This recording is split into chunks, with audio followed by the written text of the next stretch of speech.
What's up, everybody? This is Jose from Sun Life. And Katie. This is Fluffy Dump. Fluffy. Her Katie- name is Fluffy. Kitty calls her, what do you call her? I call her Fluffling. Fluffling? I call her the Fluffy Dump. She's always dumping. So she's a Bichon Poodle, which is like a poodle cross with a Bichon Frise. And these things are the most adorable little dogs ever. They're great little lap dogs, as you can see. It just sits here cuddling Katie. They're very affectionate, very kind little creatures. And they're just like the nicest little things ever. But there are some good things about this dog, and there are some horrible things about this dog. I mean, for me, there's a reason I call it Fluffy Dump. And that's because it likes to dump in places it's not supposed to. She is Fluffling because she, like Earthling, she is a creature of her own creature. Yes, so Fluffy Dump is, we're going to get to know her on today's video and tell you guys a little bit about this dynamic breed. So, obviously the best thing about this dog is it's really great for anybody who needs a emotional support pet or a little companion. They are absolutely the most adorable, kind little dogs ever. And if you need something to love you in your life, this dog will do it. Yes. So let's start off with the positive things. I mean, from my perspective, the most positive thing about this dog is just how adorable, cute they are, how friendly, and I feel like in the time that we've had her, it's made me a better person because it's kind of mellowed me out and made me less aggressive. And I feel like that's definitely the plus of this dog. What is your favorite part about this little doggy? She's loving.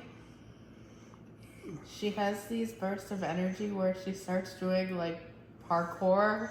Yes, she'll have these instant, they're very cute little, what they are is like their burst of energy is what I call them.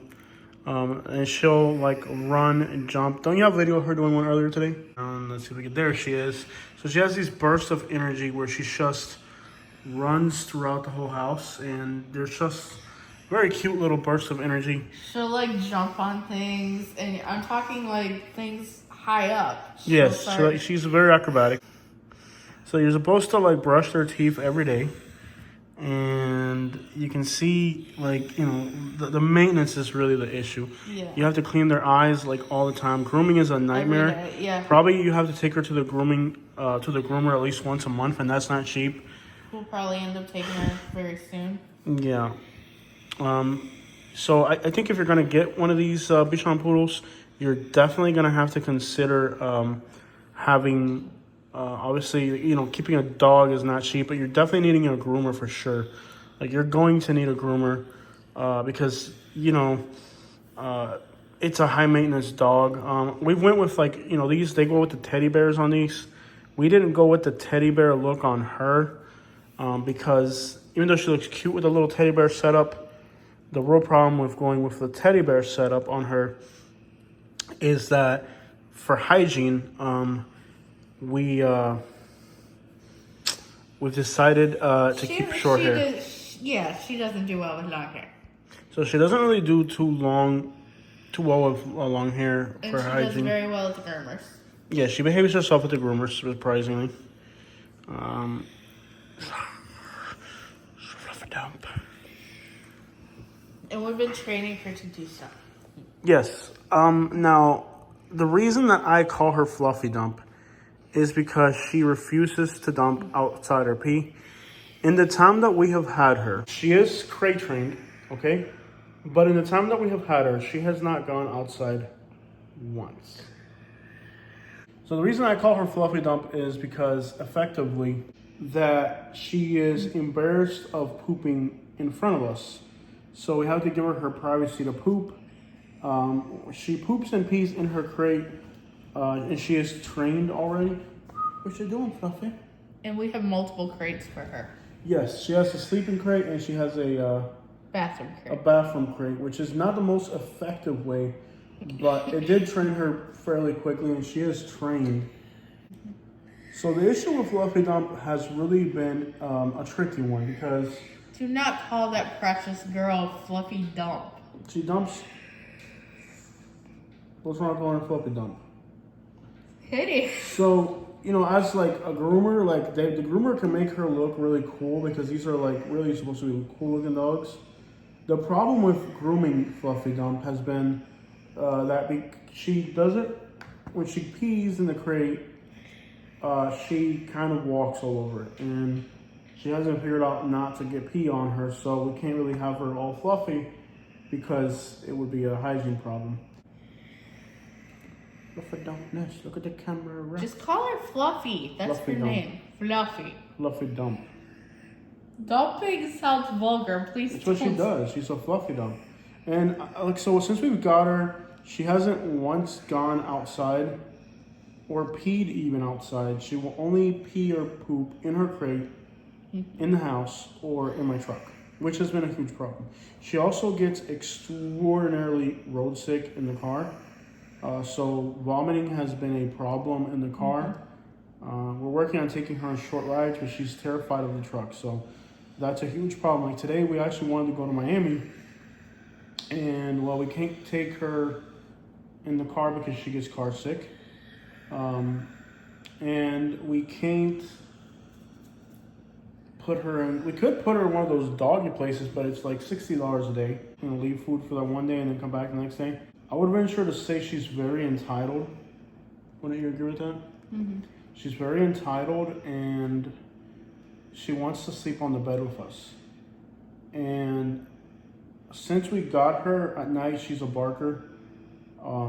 She basically wants to be around you 24/7. She wants you can't move without the dog watching you. So the problem has become like, over the last 2 nights we've let her sleep in the bed with us simply because you can put her in her crate and she'll be quiet eventually, but like she barks when you first put her in her crate. Yeah. And she kind of like is very indisciplined, and well, she fights back a lot. I think she's really stubborn and tries to get her way. So I think people say that poodles are the smartest dogs out there. I don't believe that after having Stubborn, I'll say stubborn. They're definitely stubborn, and I told Katie, like, if this dog is smart, then it is absolutely malicious. Like, for example, the first night she slept in the bed with us, she pooped on the couch. And I told Katie that she did that on purpose as a way of telling us that she considers this a place where she's not going to sleep. I thought it was a very psychological message from the dog. Katie doesn't agree with that? I don't agree. It didn't look like... It looked like it came out faster than she could deal with. Yeah. No. I think that it pooped on the couch because... I feel like it did it on purpose psychologically because it was the first night she slept in our bed with us as a message to us that she's not going to sleep out here anymore. And I do put her in a crate every once in a while. Recently, the more freedom we give her, the more she complains when you do have her do something. So the more freedom we give her, the more she complains, the more she fights back. So the level of stubbornness on her is insane. She's become really spoiled, I think. Yeah. And I think we've created some really bad habits. The first 2 weeks that I had her, I was on top of her all the time with training and stuff, but I feel like I've kind of quit and got kind of disappointed over training her. Yeah, she doesn't understand sit, but she understands a whole bunch of other things. Well, she did understand sit. Like, if you put her in that crate and you tell her, you're not getting out until you sit, she'll sit. Yeah. So it's not that she doesn't understand things, it's that she doesn't want to. She doesn't want to. So if poodles are smart, they usually, I think, use their smartness for the most evil purposes possible. Probably. So that's kind of like a German Shepherd is the dog that I had before. And the German Shepherd's a type of dog that uses its smartness to be obedient and loyal. But I feel like this dog, it's like borderline evil. She's in it for herself. Yeah, she's in it for herself. Is that it will literally eat to the point where it will vomit. It does not understand. It is very greedy when it comes to food. Yeah. It will eat so much that it will literally get sick. So it will beg the entire time you are eating. Yeah. So it will eat so much that, like, there's days where we've tried leaving the house and I'm like, let me just leave extra food so that she'll have food for the whole day in case we're coming back late. She'll eat it all at once and then vomit, and then we'll have to clean up vomit before we leave. So there have definitely been some serious behavioral problems with this dog. And don't get me wrong, I love the dog. It's very cuddable. I like it. But I will tell anybody that gets this type of dog is that the vocabulary other people use is, so the term that people use is anxiety attachment. And basically, what happens with these dogs is they want your attention all the time. And I mean, all the time. And even if you put them, like, they want to be with you so long. So if, like, you're getting this dog and you're not home, like, you gotta have somebody. I think if you're getting this dog, you practically have to have the disposition to be around the dog 24/7, because the separation anxiety is what they call it. The separation anxiety on this dog is, like, unreal. Like, if we were to go into the bedroom right now, in 5 minutes she'll be barking for us, scratching the door. It doesn't understand not being around people. Now, previously, I've had a German Shepherd, and the German Shepherd eats a lot of food. It was like $100 a month back then. Yeah, right? And our German Shepherd had to be on a very special diet. Could only eat lamb or beef, and couldn't do packaged dog food. This dog had more allergies than me. So the German Shepherd was $100 a month in food back then. So today it would probably be like $150. Yeah. So it doesn't eat that much, but I think we could probably knock off food for it with like $23 a month, probably. If that. Maybe $23 a month. And you got treats and snacks, they add up. I mean, one of the treats that she likes to eat are $17 a month. Another treat, I bought the... she likes the milk bones, soft and chewy. Yeah. And she also likes the bacon strips. Yeah. So, I mean, snacks and stuff like that. I guess food and snacks will probably be less than $50 a month if you're reasonable. She does not do very well with human food. She usually gets sick if she eats human food instantly. She'll get the stinkiest... Unless it's something very mild and bland, like chicken. Have you had luck giving her chicken without her being sick? Yeah. I do feel like it's made us both kinder and gentle since we got the dog. Like, I feel like it's been really great for both of us. The groomers is like $70 a visit or something, and it's like a whole day to take her to the groomers practically. So she cooperates with showers to some degree. Some degree. Yeah, she's super afraid of sounds. So, like, the other issue we've had with her is she's scared of sounds. She's scared of, practically scared of her own shadow and rattling leaves. She doesn't like the squeaky pig that we have. Yeah. She hates it. She's, like, terrified of it, but she likes it at the same time. So one of the biggest problems we've had with her is that she's literally scared of her own shadow. She is afraid of going to the bathroom outside. She's afraid of car noises. She's just afraid of everything. And it's become kind of difficult dealing with that because she literally is afraid of, like I remember we were at the gas station hanging out with her, and something scared her, and she jumped off the table with the leash attached, and then once she couldn't fly anymore, the leash dragged her head down, and she landed headfirst on the concrete. And it was just something scared her, and she just flinched, jumped instantly. So they don't do good with noises. She's not good in cars so far. I don't know if we'll be able to train her not to get sick in the car. I think it's mainly like a vertigo thing, and she'll get over it. But she doesn't do it with cars. Like, putting her in a car, within an hour, she's vomited, pooped, and peed, and the smell's unbearable. So, and then she gets sick after it, because, it's not healthy for her to do all that. So, she's afraid of our garbage compactor. She's afraid of the gate in our community. She's afraid of things that you would think wouldn't scare a dog, but anything that makes noises or, I mean, literally, like, it's not a very brave dog. Let's just put it that way. And you see her now, she's sleeping. She sleeps on you. She'll eat her own poop. Yeah. So Then if kinda she gross. poops, yeah, if she poops and you do not immediately clean up after her, within 15 minutes, she's dragging it out of the crate and eats it in front of you in the living room. And that's, I've done some internet research, and it could be that she's embarrassed about pooping, or she... That sounds more like her because she will not go if she has an audience. Yeah.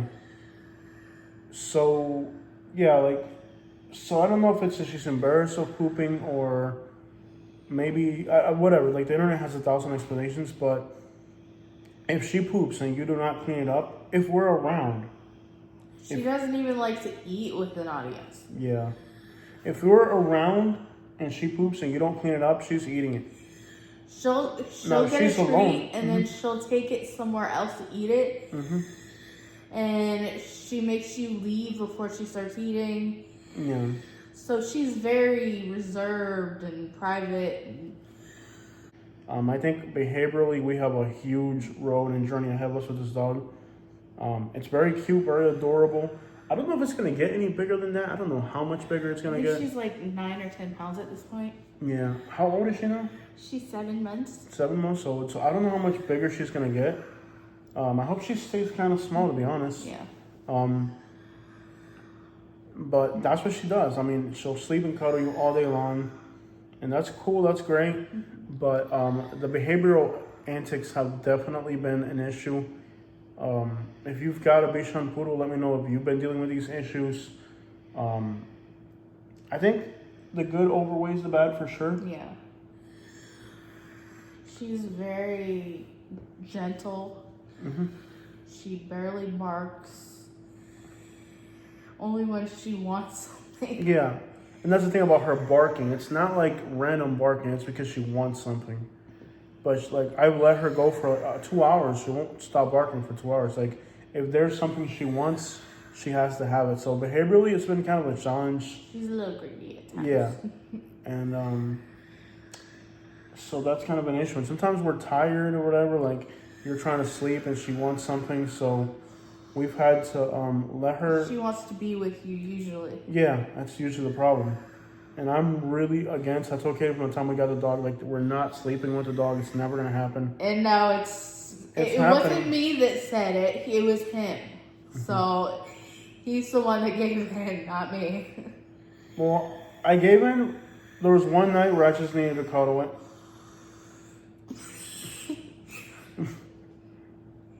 Yeah. And there's been like 2 nights where Katie's needed to cuddle it, so, you know, that's kind of... But it's kind of got used to it in a bad way now. Yeah. And I hope it doesn't start defecating in our bedroom or on our bed, because that would definitely be the final straw. Well, you have to leave the door open, and then Yeah. she'll go do what she needs to and come back. Because she did that one day when I was by myself and I wasn't feeling good. So yeah, Katie's had some health problems, so like it helps her. Well, there's times where you need the love, and that's what she's there for, and that's what we kind of got her for. And it's just been kind of Yeah, it's been a little difficult it's a little here. difficult, and the dog's helped a lot, but it's also been challenging. Would you let the dog sleep on the bed with you guys? And she could get hurt. That's the other thing. We're both pretty fat. She's pretty tiny, but she understands to sleep by your feet, which is She definitely sleeps by the feet. She likes to sleep on my feet. yeah. Like if right now we were to go into the bathroom, she would walk to the door and stick her feet and nose underneath the door until you get out. Yeah. So the separation anxiety on these dogs is definitely a real thing, and it's probably the biggest drawback about these dogs. Anything else you want to say about the Fluff? Her name is Fluffy or Fluffling, not whatever he thinks. Fluffy Dump or Fluffy Dump It?